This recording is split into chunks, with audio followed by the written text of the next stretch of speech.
Hello, welcome to the 99th episode of Unifying Force. I'm Kat, joined by David Gio. How is everybody? Doing well, doing well. I'm doing okay. Gio, have you haven't have yet to recover from your all nighter, all dayer, all morninger from Thursday night? The all everythinger. I gave the the universe and the unifying force everything to the Thursday 100k live stream.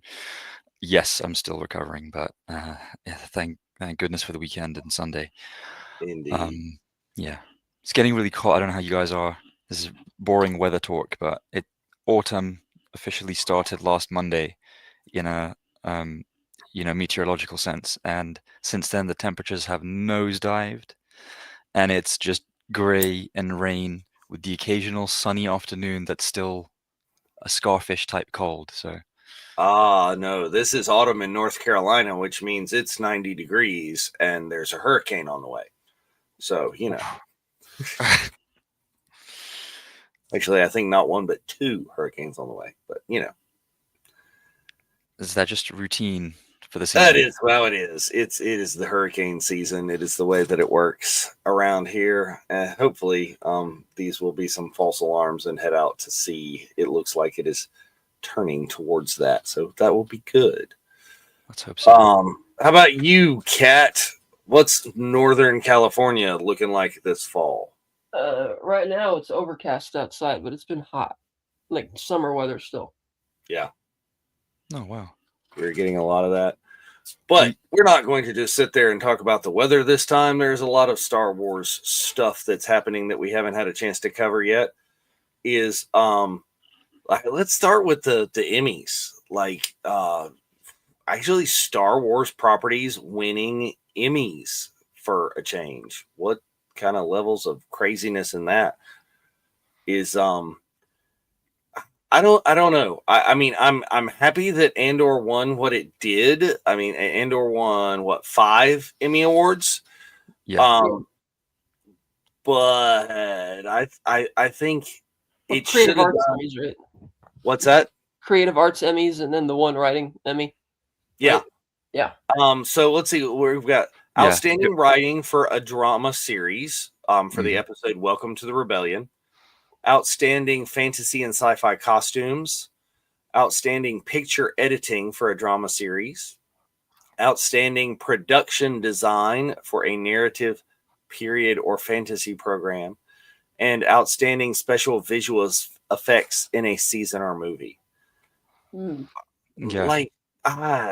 But nominated for so many others is Yeah, I was going to read the rest of the nominations. There were 14 in total, and there was a lot more for the writing quality, and for direction, which are the ones that come in the traditional Emmys live broadcast. Like Kat mentioned, Andor got a couple in the technical creative ones that come a bit earlier.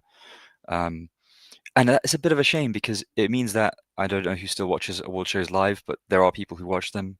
Obviously, it gets covered in the media a lot. That Andor would have just had fewer eyeballs on it for winning those things because they weren't in the main show, which is a shame for Andor to not get a bit more recognition for the general audiences. Well, I mean, they were nominated pretty consistently throughout the drama category. We can go and kind of look at some of those and talk about some of the wins and the whys and the whos and the whats, I think. Let's just start right there. Outstanding drama series, right? Your nominees are Andor, The Diplomat, The Last of Us, Hulu's Paradise, The Pit, Severance, Slow Horses, and The White Lotus. The Pit winning out on that one. Yeah. Yeah. The Pit's something I really want to see. I just binged that last week. That was a really good show. I enjoyed The Pit greatly. Did I think it was more of an outstanding, groundbreaking drama series than Andor? It just really seemed like a really good series sequence of episodes of ER. ER is infinitely inferior to that because ER is not remotely realistic. Whereas The Pit was realistic, and Andor, you got to remember, was on its second season. And usually, if a show or a movie doesn't do as well in its first go around, they don't do as well as sequels. And Welcome to the Rebellion was the episode where Mon Mothma gives a speech, right? Yeah, that was the Yeah. big time. I'm going to be the cynic and say that because Hollywood's very liberal, that has a lot more to do with the current political climate, why they gave that episode the award, because they didn't give it anything else. They didn't give, I mean, Stellan Skarsgård didn't get a nomination. Which I think Diego is Luna, ridiculous. Diego Luna That's it. didn't get a That's it. nomination. That's Genevieve O'Reilly insane. didn't get a nomination. It's like, okay, you Yeah. nominated it for the technical stuff, like the design of the show and all that, and you gave it the drama nomination, which was nice. But the only serious award they gave it was the one episode where it's like basically lifted verbatim from things that are going on right now in the world. And again, hate to be the cynic, all being super liberal as it is, I'm like, did you award that because you generally loved Andor? Is it because you just liked what the jive of what she was saying, given things that are going on right now? That is super. Yeah, I'll respond to that. it. That is super cynical. I do Right, get and where you're it's coming like, if from. they loved it that much, I'll 'cause come back to usually that. it doesn't make sense that a show which gets the best writing doesn't get any other of the major awards, not a single one. No. like- Now they were nominated for another episode, not that episode. Nominated, but it's kind of like Outstanding the Dark Knight directing for a drama series for Who Are You? right, but it's kind of like those are nominations though. It's like The Dark Knight got nominated for like 8 Oscars, but they deliberately didn't give it the top nods for director and picture because the biases against comic book movies. So we'll give it all the technical awards, and we'll give Heath his flowers because he did a great job. But it's still comic book. We can't really do that. Whereas Star Wars, it's like, okay, it's a very well produced show. They can't deny that. They like the theme of the show, but apparently they didn't like it enough, or enough of the stuff that's actually in the show, or enough of the people about it, to the point that they would give a writing award for that one episode. I'm like, wait a minute, this doesn't make sense. If you're that attached to this, then you would see the lead actors getting nominations. The supporting actors would be getting nominations. It didn't get anything. That was They're not attached the to it. only one that they That's the got issue. was They're there not was attached a to it at all. nomination for Forrest Whitaker for guest actor. The fact that Skarsgård was not I know, insane. He's the there best. He's one of the Yeah. best actors Star for Wars has ever supporting seen. actor, I don't even know. He's a generational talent actor. I'd say He is. Diego Luna is as well, actually, in my opinion. They both should have been nominated. I think someone like Genevieve O'Reilly, who doesn't have that much superstar power, and if it feels like Andor season 1 gave her that, deserved some recognition for it as well.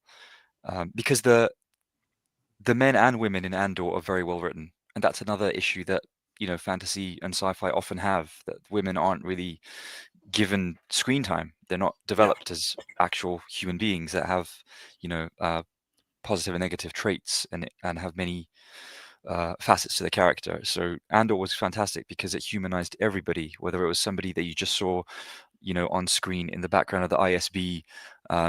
You've got your office worker drama with Cyril Karn in season 1.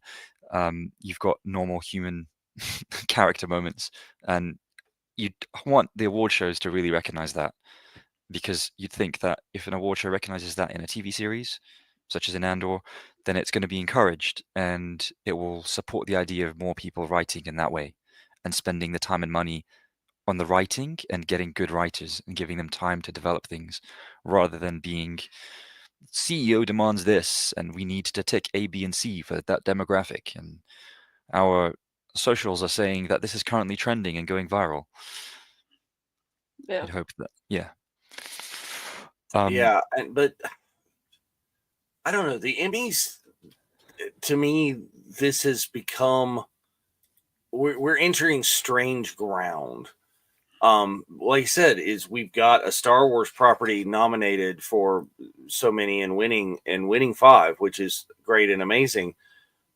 But in the drama category, and I think in other categories as well, there's not a single network television show nominated or in the mix. Is you look at it's drama series, The Pitt's on HBO Max, you've got Andor from Disney, The Diplomat is Netflix, The Last of Us, the HBO Plus, Paradise is Hulu, Severance is Apple TV, Slow Horses also Apple TV, and The White Lotus is on HBO Max. It's like, wow. Yeah. Well, yeah, just going back to the bit on The Pit, Dave, you mentioned it, a few episodes ago, that it was a really good watch, and I've been wanting to catch hold of it. It's not available, so HBO Max seems to just have it in at least USA, if not North America, and that's not actually getting much worldwide distribution at all. In the UK and Europe, there's the Sky TV Corporation, which tend to carry HBO content, HBO original series. So they've always had all the other classic HBO big hitting series, The Wire, Game of Thrones, The Sopranos, all of that stuff. Succession in the modern era.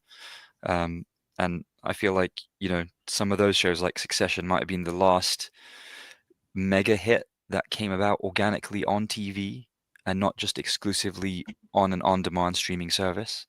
Because as you've just gone down the list of best drama series, they're all on streaming platforms. Absolutely, all of them. You go back and you look at comedy, and there's really only kind of two. There is on major network is Abbott Elementary is the only one that really appears on a major network on ABC. Right. You have several on FX, right. But FX is, though I assume it's still on cable because I got rid of satellite TV in general, but it's FX on Hulu. So yeah, so there's a difference. So there's FX on Hulu are shows that are made by FX but only for Hulu. Okay. So but you will find other regular FX shows on Hulu as well.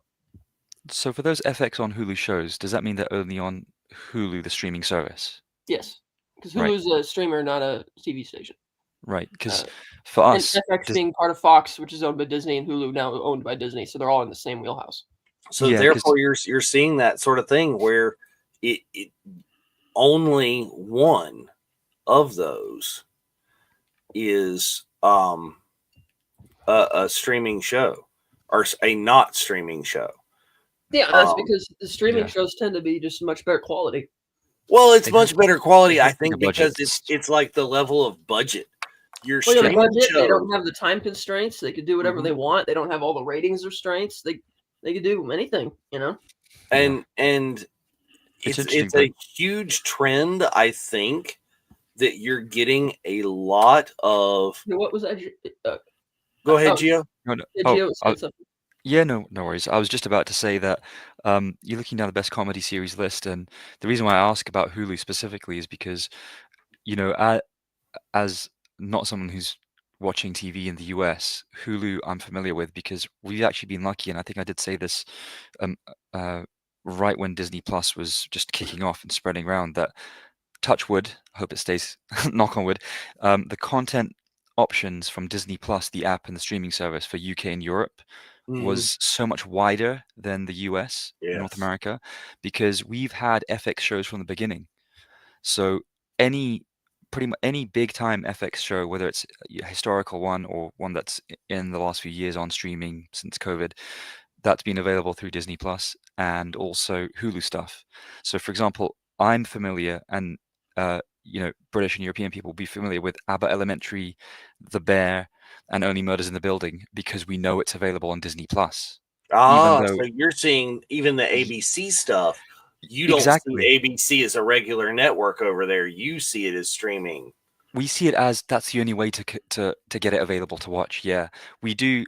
Because I'm a little OCD and pedantic with details, I always look at the logos because there's often a watermark in the corner just when the episode starts, and it might be the TV production. So, for example, an ABC, and then it will vanish. Or when you're going through the TV app or the app on a mobile or tablet device, as you're scrolling, in the lower left or lower right corner, there might be a Hulu little icon.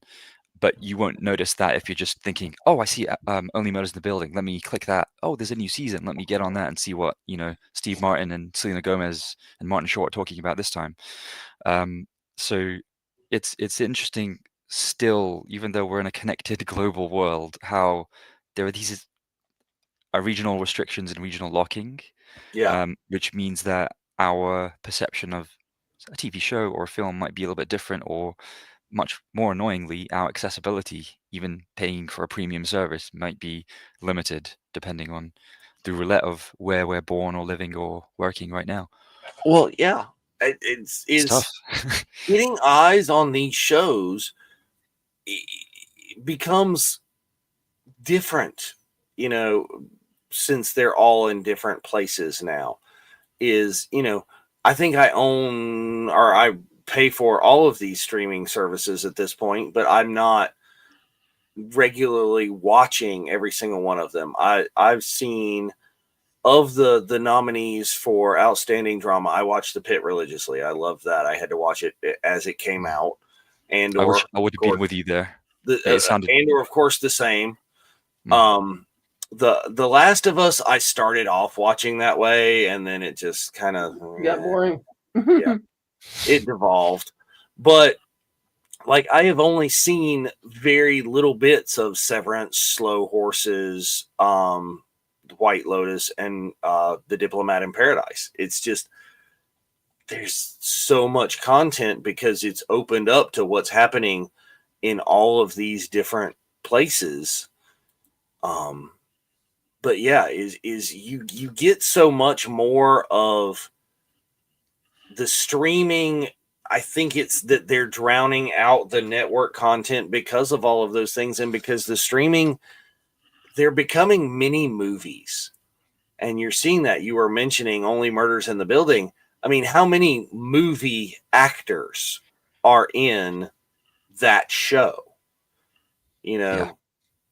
Well, it's because Paul Rudd, Meryl Streep, huge from season 2. It just, the cameos became recurring guest stars that were AAA. Well, it's because it's fashionable to be in TV now, because streaming is much higher quality. Like, movie actors wouldn't usually go slum it on a TV show, but now that streaming is the quality that it is and pays the money that it does, they'll go do TV. Oh, absolutely. Yeah, they're chasing the money. Yeah, it's become less of the end of your career into another phase of your career, right? And it's less of the death of your movie career if you're going to go do TV. It's like, no, I can do both. Or in some cases, even just extending that, it's an alternative to film, a valid actual alternative, financially and popularity and reach wise. But in some cases, it's actually superior because you have yourself acting or creating in an environment which, in theory, anyone on the internet can access quite easily, versus having to go find a cinema or theater, as you guys say, get the big screen tickets, buy it, go park or take the train or travel to a big movie theater, an actual cinema, and pay what, £15, $20 starting for a basic ticket to see a film. And that goes back into a different and parallel discussion about how the way we consume films has changed completely, and the survival likelihood of cinemas is tough. And so many of them are shut down, and the cinema industry has been suffering a lot, and the film industry's hugely diverged into either gigantic tentpole franchises with AAA budgets, Marvel, DC, Fast and the Furious, or vehicles that use a different medium to just get AAA people together. So Jumanji is the first one that comes to mind. You've got megastars already, right? And you've taken a classic game and then just brought it back. It's a requel in a way, rather than a sequel. It's a relaunch. It's a soft reboot. Or you get the other way, which is, I was going to say the A24 direction, but I'm aware that A24 actually does have a lot better and more generous budgets now for their films in the last 2 years. But that's a testament to the success of their model, which has been smaller, indie, low to the ground dramas, or maybe a genre film like X, like a very quiet, creepy horror film that has a small budget and it's just atmospheric. Well, those are the best anyway.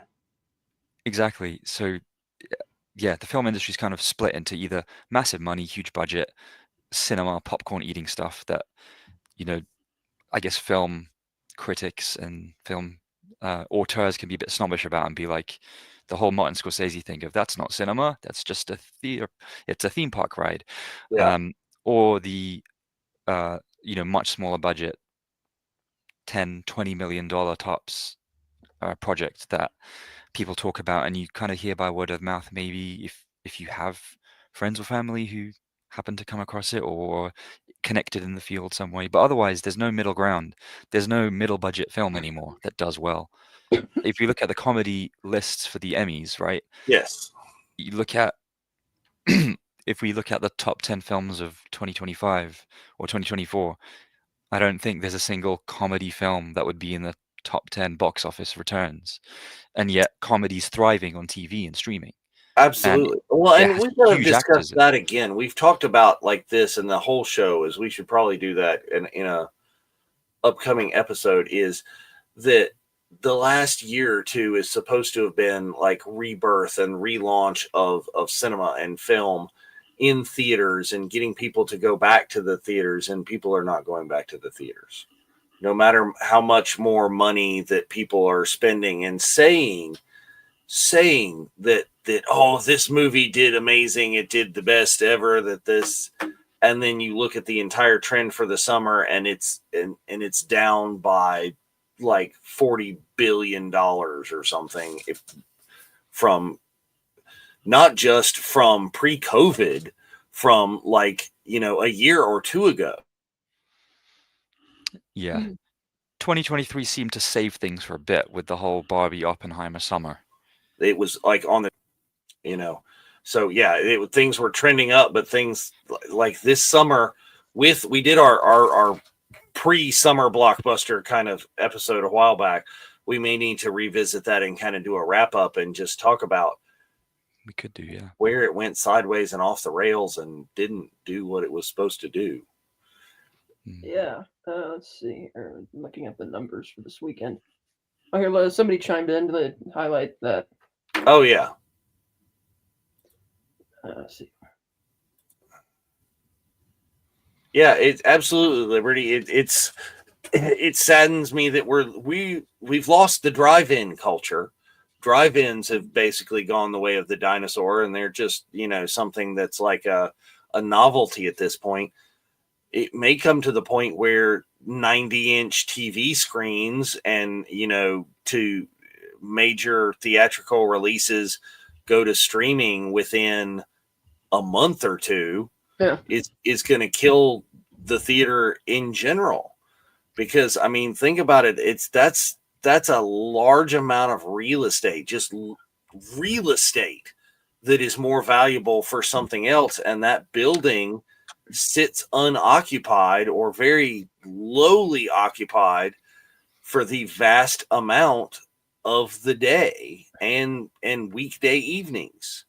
Well, yeah, I think Disney is considering selling part of the Fox lot now because they're just not, they're going international and just shooting other places, which is, to me, that's like a short term. They're not thinking long term there, because eventually it's going to shift. Eventually, the asshats in California are going to figure out that you can't cannibalize the industry which fuels SoCal, and they're going to have to give them their tax credits back so they can come back and film there. But if they're not going to have their studio space anymore, then it's like, so they can't really afford to get rid of all that. But they're trying to do that. But they're trying to do that. And Skip, I don't think actors are going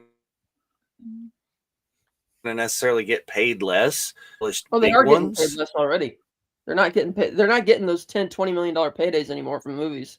They have to make. What they do is they make a back end deal in the box office if they're a big enough name to get the money, but they're not paying like $20 million up front and shit like they were 20 years ago, which was just insane. They're not giving those insane funds anymore. Like, even. But that was unsustainable anyway. I think of the three, like, for instance, in the Superman movie, I think like the three leads, Lois, Clark, and Lex. Nicholas Hoult was paid the most, and that was like just $2 million. Right. And but again, that was you're taking a movie with complete and like he'd been in two things. Well, no, Nicholas Holt's been around for 25 years. He's been around for a long time. And he's done a lot, $2 million for a movie that's that big. That's a kind of small potatoes for paying the lead villain in a big wide release Warner Brothers DC movie. And then, because the other guys knew he didn't get much, under $1 million or something like that. But right. Yeah, and I just checked but if that movie was made 20 years ago, even with the same resume, he'd get paid a lot more money. Just because. Well, but he's not. And the budget was Gene Hackman, though. I think he was better than Gene Hackman actually in the role. Oh, that's a statement and a half. Ooh. Gene And Hackman today was being there's regularly going to be a Hackman. fight on the Unifying Force. Who was the best Lex Luthor? I will not argue. Yeah, well, I will argue.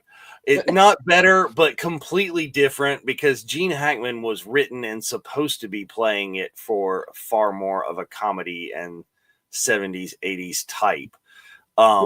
This Lex, I hated this depiction of Lex because they didn't make him particularly smart. They didn't make him particularly evil. They made him Elon pretty Musk. damn evil to me. Yeah, he was pretty evil. He was Jeff Bezos. And crossed with They Elon made Musk. they made him selfish, and I don't know. What I liked about the performance is that I believe that despite how intelligent he, like in terms of being a genius, like I wondered when I was first watching it, it's like, why does this guy feel inferior next to Superman with everything he's created? But because he's so unhinged, it's like, oh, okay, I get it now. This is like a psychological thing for you. It's like you're out there. You're just not, something's not clicking with you. And it's like, okay, I get that. Things aren't right upstairs. Yeah. I just thought they made him a selfish child instead of, Speaking of which, supposedly being the greatest criminal mind of our time. Speaking of which, did you see the picture of the script for the next one? Superman, Man of Tomorrow, with the X-ray thing it's probably gonna be Brainiac, and it's Superman and Lex teaming up to face a bigger threat, which will probably be Brainiac. Wait, where's that come from? James Gunn, he posted the picture, a brief synopsis. He didn't say Brainiac, but the picture on the cover of the script looked like an allusion to that, and the movie's coming out July 9th, 2027. Yeah, my level of biggest disappointment of that was I was hoping that Gunn was going to pass on the directing to someone else. Yeah. And let's see who it's somebody else, but it looks like he's going to do it, and I'm like, yeah. And yes, Liberty, I saw that you guys that a bunch of people were out at a drive-thru watching the OT, and that's amazing. That's the kind of thing. Really, that's incredible. That's great. During the pandemic, a lot of the few drive-ins that are left, we had to drive, I think, an hour and a half to find a drive-in. But during the pandemic, those kind of opened back up and were thriving because that's the way you could go see a movie. They did, I think, Garth Brooks, one that we went to, did a live to drive-in theaters kind of concert because that's all you could do at that point. So drive-ins were really hitting their stride back, and I'm hoping and happy to see that maybe more of that would happen. But I'm assuming that's probably like a really old drive-in that had survived, that they're not. I was going to ask. My drive-in about 45 minutes from here was the most successful in the country during COVID because it had continuously been in business ever since it opened decades ago. I mean, obviously they didn't do nearly as good until the pandemic started. Yeah. But it was still cheap enough, and enough people liked going there because it was just fun to go to that drive-in because it was where it was located, right off the freeway in the middle of the city, that it was accessible and people would always go there. And so it just exploded. It became super huge during that time. So yeah, that was cool. But getting back to other Star Wars news. Oh yeah, Star Wars news. There was a teaser trailer which dropped for The Mandalorian and Grogu. And it's only a 1.5-minute trailer. And all it is 90 seconds of cutesy shit, of Grogu doing cutesy shit because they're trying to get asses in seats. Sorry, I'll just address that comment. The VFX clearly need to be rendered still, which is understandable because they still got a ways to go.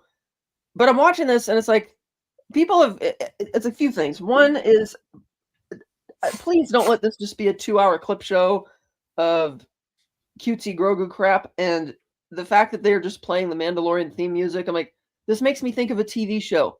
It's not making me think cinema. And the implication that they might be revisiting a version of the original Clone Wars movie plotline, which people have suggested that was going around. I hope that's not the case because directors do that sometimes. It's like Simon Kinberg botched the whole Dark Phoenix thing in X-Men The Last Stand. So what did he do? He decided to botch it even harder with the Dark Phoenix movie. We then saw James Gunn took the worst elements of Superman 4, The Quest for Peace, and infused them into the new Superman. Why? And Indeed. And this happens a lot in comic book movies and genre films where they always want to take plot elements and stuff from the earlier installments. It's like, guys, there's so much more you could draw from to tell new stories. I really hope that Filoni and Favreau are not drawing from that Clone Wars movie to try and do another shot at it, to say, oh, we can do it again, Grogu getting kidnapped. Please don't do that. But I remember how fearful everybody was that Filoni was taking over the keys to the kingdom when they saw that movie. And granted, that turned out rather well. Don't go back and visit a broken story. Please make it be new, and don't have it just be Grogu doing that cutesy crap. Well, they're already putting stuff in. Zeb with a hallway scene. You got to have a hallway scene. Well, Zeb is awesome. Zeb with a hallway scene, and you get Jack Stinky. And somehow the Razor Crest returned. Okay, that's the biggest issue that I had with this trailer. And we get the Razor Crest. I get why he needs a Razor Crest, and he likes it. He's not presumably still settled in his little place on the outskirts of Navarro. He needs a Winnebago. You can't sleep comfortably in the Naboo Starfighter. But the fact that they went ahead and they put the racing stripes on the top of it just to subtly delineate it.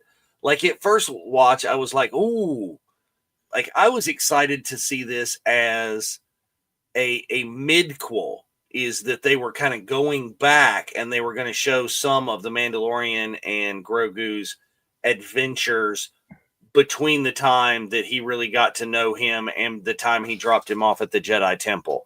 Some of the stuff that had happened in there. But they've just, Yeah. Well, I will say this one has a yellow stripes on it, doesn't it? This has what? Like yellow, different coloring on the top. Well, that's what I was saying. Is that's they put racing stripes. Mm-hmm. Like what Liberty's saying is it's like a custom made Razor Crest and N1 together, which it kind of looks like, because the some of the acrobatics or aerobatics that he's doing with it in there are there. It's doing the N1. I think it would have been cooler maybe if they'd figured out a way that like you could dock the N1 or something into a Razor Crest and have a kind of thing. But it looks like there's a newly built or refurbished. They've gone ahead and done what they did with the Naboo Starfighter, which is Peli probably found him a Razor Crest, and they are rebuilding it or have rebuilt it to his needs.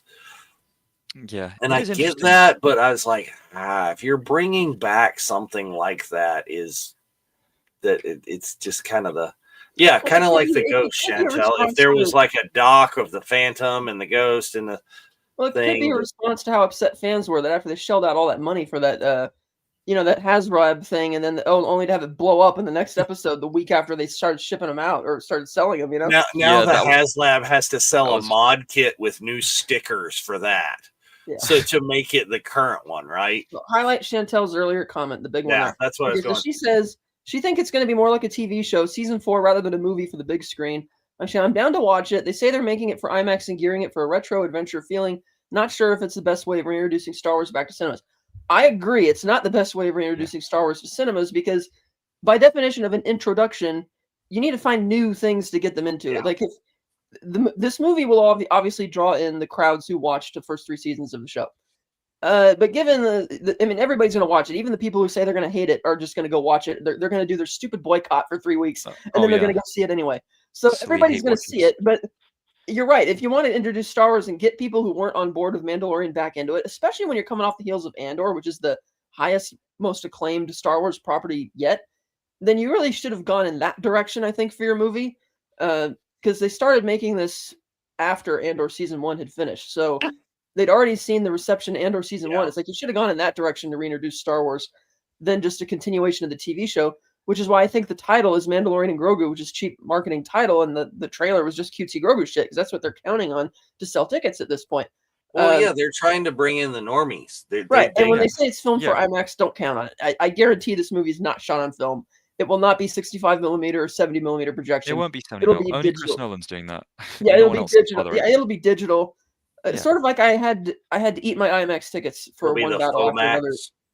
I had to eat my IMAX tickets for one battle after another because I was in the hospital, and I didn't notice. I thought that was 70 millimeter because he shot it in VistaVision on film, but I didn't notice it was actually digital intermediate. So I'm probably not going to bother going to the IMAX again for that because to me it's like, yeah, it's a bigger screen and the sound system's better, but I could sit towards the front row of a regular theater and get that same Get your big screen, right? And improvised so IMAX to the front. if it's not 70 and it's not 65 or whatever, then forget it. So I don't think Mando is going to be made for IMAX the way they say it is. It's just a marketing play. Liberty says non-Star Wars fans will go see this movie and increase sales if they like the cutesy Grogu stuff. Because I'm sure there's a lot of people who weren't into Star Wars who saw Grogu, thought he's adorable, and will go see it just for that. Oh, holy crap! My wife like literally hates Star Wars, but you cannot tear her away from like her Grogu pajamas.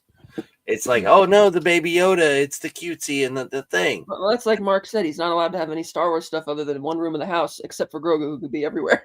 Yeah, right. It's that level of thing. That is the I mean, Grogu, the current Ewok. Grogu's far beyond Ewoks. Let's be honest. I love Ewoks though. I'll say that. That's true. Ewoks will always have soft spot in a lot of people's hearts if you watch Return of the Jedi at the right age, right? They're lovable teddy bears. You defend them till I die, and we'll all be on that hill together. But Grogu has permeated the public consciousness. Even if I don't think everybody who knows of Grogu calls him Grogu, it's still Baby Yoda to millions. Yeah, you're correct. But from 2019, he's been in GIFs and memes, endlessly repeated and recycled and regurgitated as the internet does that across all the social medias and the Reddits and the forums and the group chats and the DMs between people. So he's hit the big time in a way that I think you can compare it to Mickey Mouse or Pikachu. Ooh. He is the mascot of the streaming era, let's say.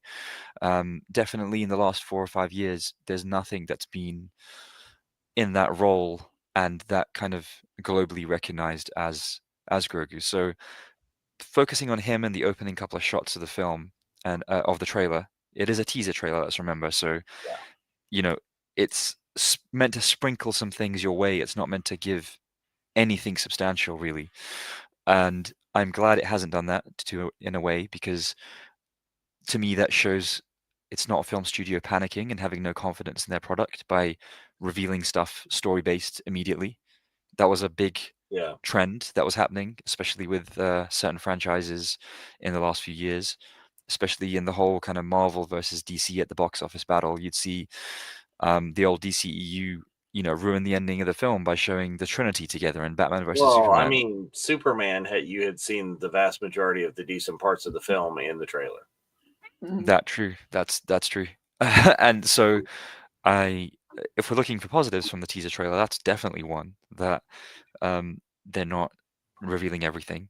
Well, I think though a little bit of a difference is that a perspective that I have is I think we did see new stuff in this teaser, but for those of us who got to see the preview in Japan, I didn't feel that I saw new stuff. It's like I've seen all this shit when the first time they gave it to us. And it's like that's the whole thing, to where they're catering to new people as opposed to Star Wars people, your hardcore Star Wars people. Hopefully many of them got to see that in Japan. Why aren't you making this feel a little different and giving us something big that we can latch onto again, other than that?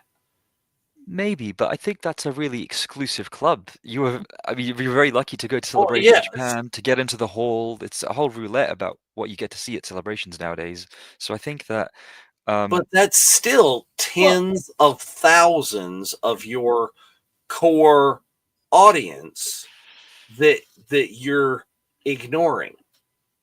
Okay, but I would say that I'm in that hardcore. You are absolutely, because I don't know what was in that sizzle, but not that one. But if they had done the same thing for something that had gone to London, here's what I say in agreement with Gio here.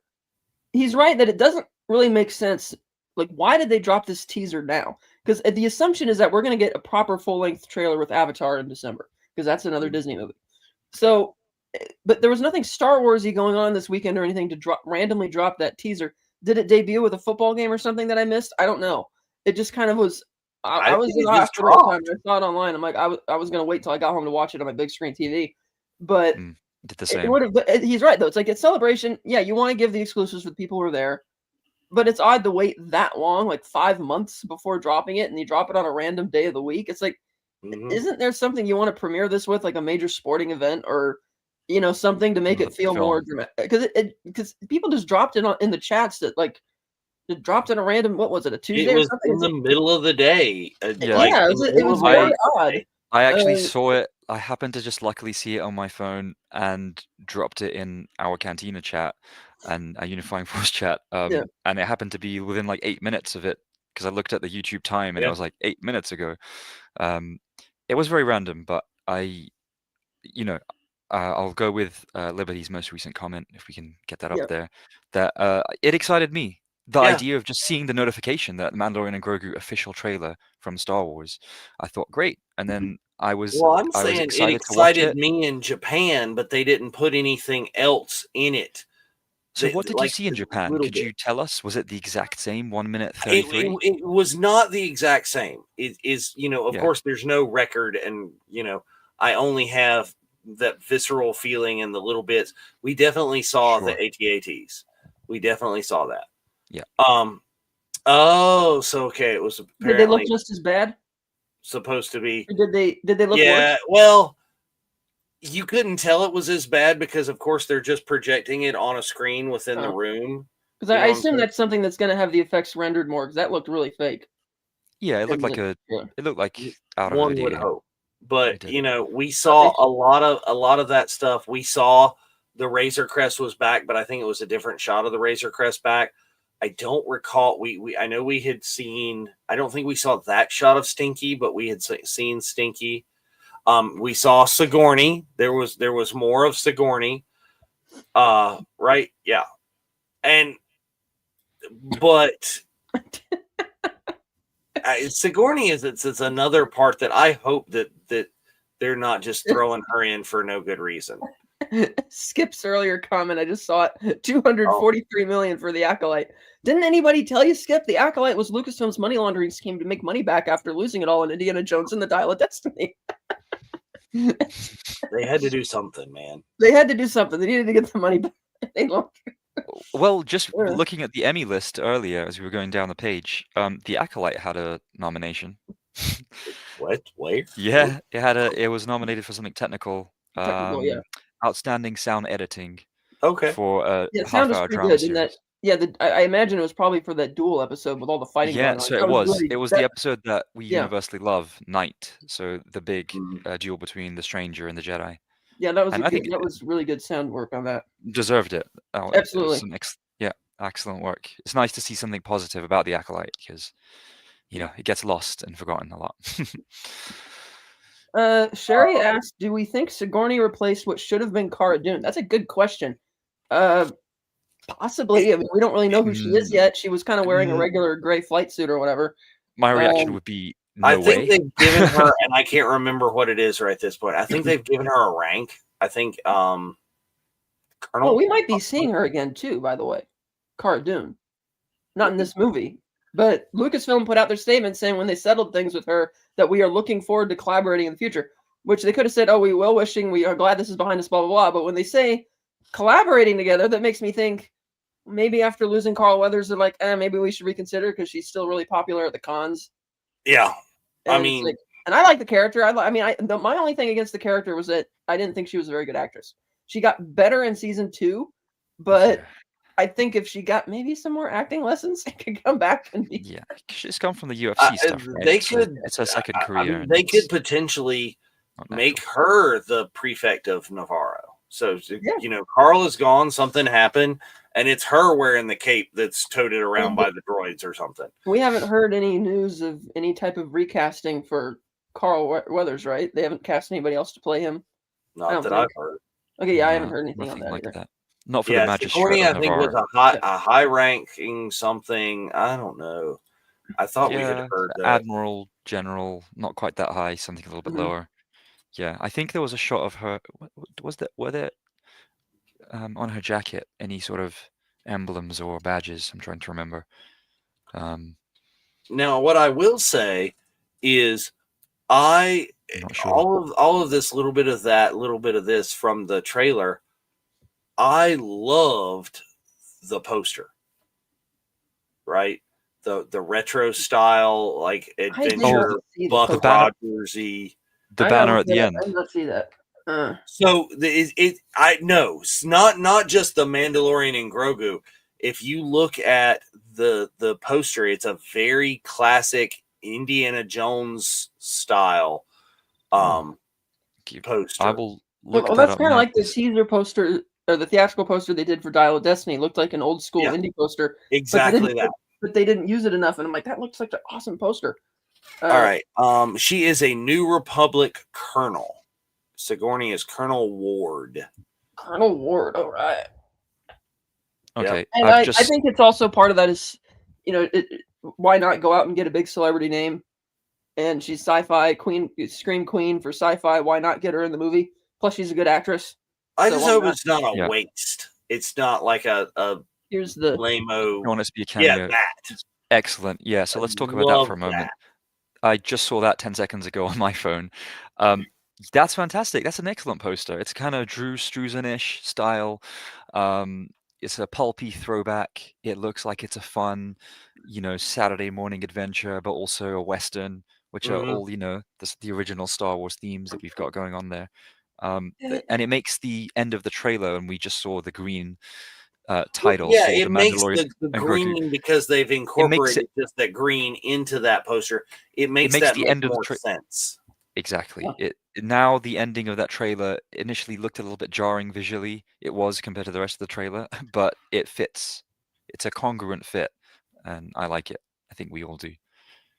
It's a good marketing budget so far. Oh, thank you, Liberty. She likes my cup. Oh yeah. Here's the other side. I got this on the vacation last year at the First Order. What's called, the First Order store, the trading app, or whatever it is, in Batu, next to Kylo's. Okay. Rotate Empire. it. Oh, excellent. Oh, I like one thing that's kind of nagging about it is that you have to hold it like this, and because of the spacing, your knuckles press against the cup, so when it's hot, it's like burns when you're carrying it. But it's so it looks cool, but it's not practical. And not when it's fresh hot cup, because you're pressing your fingers just press against it, but it's still a nice cup. I'm going to ask a boring question. Is it dishwasher safe? No, that one is not. No, and this one is not microwave safe either, actually. Yeah, those are my two questions with any... No microwave, no dishwasher for that. Oh, no. My Darth Maul one is, though. Darth Maul's resilient. He can survive anything. He lost half his body. The cup comes back with robot legs or something. Yeah. What's a microwave or dishwasher to that?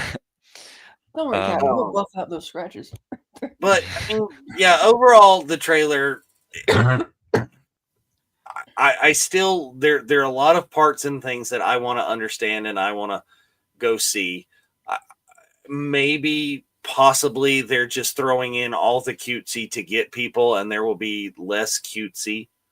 I want to see much more of like kick-ass Mando fighting, which it looks like we're going to get some of. You get a little bit of just him kicking somebody in the chest and knocking them down. And, some of the things that really brought us into it to begin with. Yeah. It did feel initially the first sort of 30, 40 seconds like it was more of a Baby Yoda showreel, a Grogu film than a Mandalorian film. So when we did see a bit more non-Baby Yoda stuff, like the Mandalorian fight against those three enemies, and him doing the spin, which is always great, and the bit of Zeb in the hallway, it makes you think, did we need some variety. Start, yes, they're cute together. We've proven that at the original Boon to Eve in Anaheim, but did we need the Anzellan, the Babu Freak character? The Anzellans. It's the cutesy rating going up, isn't it? They might. Well, I mean, if they're using them for what they seem like mechanics or whatever, so I guess. I mean, yeah. I like how you could tell they were legit puppets and not CG. That was really neat. Yeah. because you Well, can they've done actually a reach lot. out. They do a lot of that with the Yeah. Mandalorian. Just the fact that Grogu is so much of a practical. Yes, the magic, the kick-assery. Exactly. If he doesn't That's what we say, want. I can bring you in warm or I can bring you in cold, like we riot. That's what we need to get back to that. Yeah, that opening scene Yeah. for Mando was so good.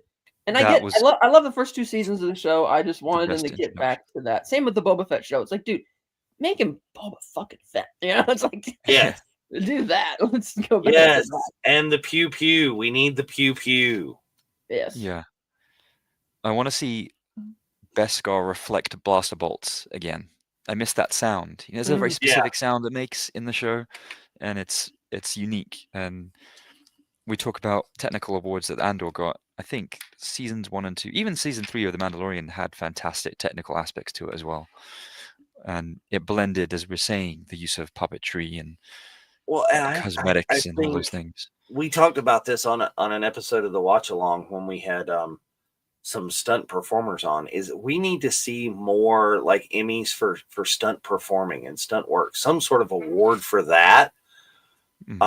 Because I think a lot of these shows deserve that and should have that. I think you could have gotten some of that. I think for Andor, even there was some good moments in that. But if you're looking down the list of the Emmys, there's not really something that it might be in the creative arts section. So I'm looking down now in the more, and there's a lot of it. Outstanding stunt performance. The Mandalorian won this twice at the Emmys.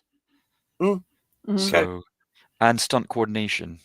Well, see, there's your level of more of this stuff should be on TV, because I had been looking at this and hadn't seen that. Yeah. So yeah, and season 2 seemed to have got. It's interesting, like what Kat was saying, Andor season 1 and then season 2. Whether the awards for season 2 they felt like they were owed when they were missed in season 1. Mandalorian season 2 won more of the Emmys. So, for example, the outstanding stunt coordination for season 2, outstanding prosthetic makeup, outstanding music composition, and sound mixing.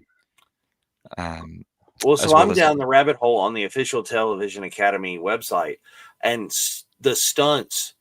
I mean, yes, granted, it's alphabetical order, but in 3 columns. It's literally at the very bottom, right at the end. Yeah, literally the very bottom, and it's just like, oh, come on.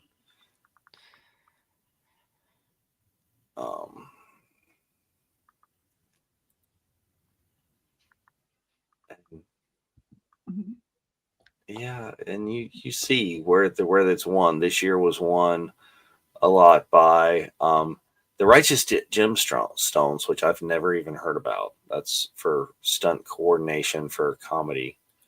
But then The Boys, that makes complete sense. The Boys winning.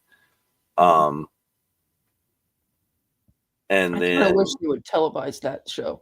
Yeah, granted, it's not a showy thing like the regular Emmys, but I'm interested in all those other creative arts Emmys that go to a lot of shows. Like I think the Penguin picked up 7 of them or 8 of them. Yeah, the Penguin is nominated in all of these stunt performance ones as well.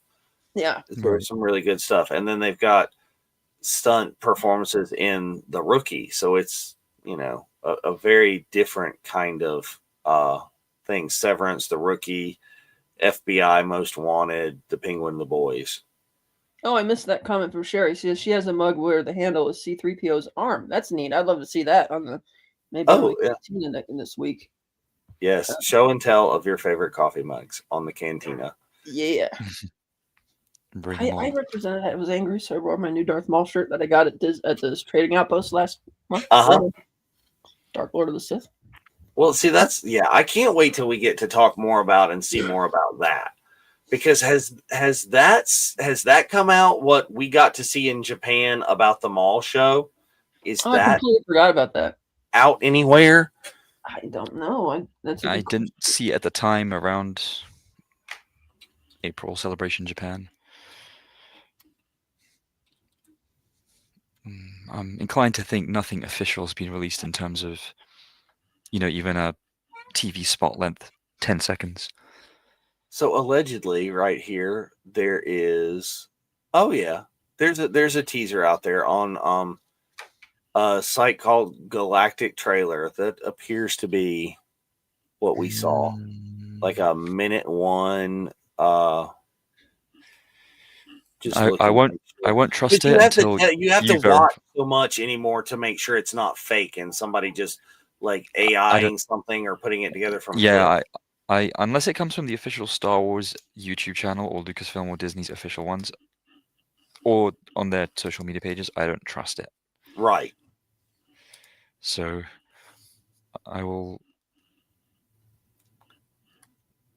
require your verification officially if it is Well, anything, that's what I'm like kind of looking at and seeing Yeah. is if there is a because place where we it's have no frame of reference as people who weren't in the hole. We peons who are thousands of miles away. Yeah, just sticking on it on the laptop, watching a live stream, wishing we could fast forward bits and get to what we really want. Yeah, because see, you look straight down and further down in the same so you can't trust these people anymore. So Yeah, it's fake trailers or fake shows because the same place, Galactic Trailer, has a first trailer with the Disney logo on it for Star Wars Crimson Dawn with Maul on it. And I'm just like, nope. So I'm guessing that's just another, ropey, sketchy YouTube channel, right? Galactic Trailer. I don't know. Is it just coming up on Google? Okay. Yeah, well, I'm just sitting there, and this is where you get when I was looking for the mall show teaser. But you can see some of the images that we definitely did see in Japan, but I can't say that that's exactly what we got just from looking quickly. Well, you got to watch those, Chantel, because StarWars.com is notoriously bad for not putting stuff out in a timely fashion.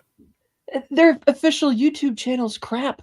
They don't barely put anything out there at all. And it's like, even ILM has a YouTube channel, but they put these little EPK type little featurette thing. I'm like, guys, you got so much neat shit you could put on here. You could have a whole YouTube series curating the Lucasfilm archive or something, I wonder if they use this as a money making, if they sell it out to other channels, to other, is they let other people put it out, because as opposed to, bothering to monetize their own channel or whatever, which I'm sure it is, but you can make more money by licensing your trailer to another channel.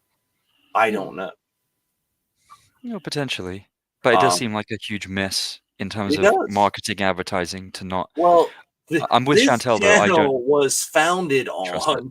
We've talked about it. So we had our 100K spectacular this week on Thursday, and in preparation for that, we were watching some of the very earliest stuff on our YouTube channel back before it was even the Virtual Cantina Network, when it was started as Star Wars 20. It was literally a show, a YouTube show, to talk about the entire week's worth of Star Wars news in 20 minutes. Star Wars 20. And they so often just ripped on the official StarWars.com. They had like a little news broadcast on at that point in like 2017 maybe. They had a YouTube or some sort of podcast broadcast. And with good reason, Star Wars 20 made a lot of fun of that because it was bad. It was like watching some of the HasLab debut shows that those people put out, and it's just like, dude, come on. Was it poor production quality or just not telling you anything good? And just not interesting. It's like the hosts were very kind of wooden and silly. And yes, Sherry, the time when Star Wars 20 like went and interviewed George Lucas. It was amazing. So these are some of the things that you miss if you don't show up for the Zoom on Tuesday nights. Or you can go back through our YouTube channel and scroll, like look at videos and scroll all the way to the bottom. It's good stuff. But yeah, I think we've covered most of what we were going to cover today. We're sitting at right around that hour mark. Next week, or next episode in 2 weeks, October the 12th, I believe. Join us. Speaking of looking back at old videos and old things, it's going to be our 100th episode. Wow. Woo. I know. And it's our 100th episode simply because that's not even every other week. It's just only on second and fourths. And we've managed to get there. It's like, this is one of the 2 longest running shows on the network. Just from in times, this was one of the Sunday shows were the originals. And it's been around a little while. So I think that's super cool and a milestone that we will be celebrating. So I hope as many of you that can will join us for that. And we'll talk a little bit back about what we've seen so far on this show. And we'll talk more about maybe what, if you guys show up and tell us about what you want to see from the future of this show. Because I've got some ideas. I know you guys got some ideas. I think that'll be great. Yeah, thanks for all the interaction today, guys. It's been really fun to have that in addition to our own dialogue. That's why I love doing this show live. When we can do it live, it's the best that way. And now we're going to hear a special song from Dave. 99 bottles of You're going to go on to the whole thing for the next 12 hours while the rest of us sign off. Yes. No. Dave is out. Dave will not be singing. But thank you all for watching. And until the next time on episode 100, may the Force be with you. Always. Thank you so much. May the Force be with you all, and see you again soon.